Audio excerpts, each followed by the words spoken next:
નમસ્કાર મિત્રો, અક્ષર સર્વિસીસ કરજણ આપનું સ્વાગત છે। અહીં આગળ બે મિત્રો છે, સોનુ અને બોનુ। બંનેની ઉંમર 23 વર્ષની છે। બંને સારો એવો પગાર કમાય છે। દર મહિને 50,000 રૂપિયાની આવક છે। તેઓ બંને 10,000 રૂપિયાનું દર મહિને ઇન્વેસ્ટમેન્ટ કરે છે, સેવિંગ કરે છે। પરંતુ જે સોનુ છે તે દર મહિને ખર્ચ કરી નાખે છે અને મોનુ જે છે તે દર મહિને 10,000નું ઇન્વેસ્ટમેન્ટ કન્ટિન્યુ રાખે છે। આજે 10 વર્ષ પછી બંનેની ઉંમર 33 વર્ષની થઈ જાય છે।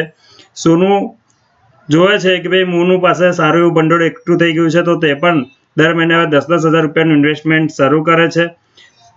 60 વર્ષ લગી બંનેની ઇન્વેસ્ટમેન્ટ ચાલુ રહે છે।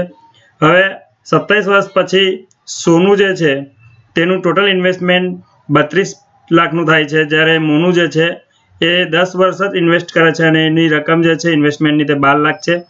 સોનુને ટોટલ 2.96 કરોડ રૂપિયા મળે છે। ટોટલ 27 વર્ષ તે ઇન્વેસ્ટ રહે છે અને જે મોનુ છે તે 37 વર્ષ લગીન ઇન્વેસ્ટ રહે છે, તો તેને મળે છે 6.60 કરોડ રૂપિયા। જો તમારે જાણવું હોય કે કયા મ્યુચ્યુઅલ ફંડમાં ઇન્વેસ્ટ કરવું જોઈએ તો તમે અમારો સંપર્ક કરી શકો છો। ધન્યવાદ મિત્રો।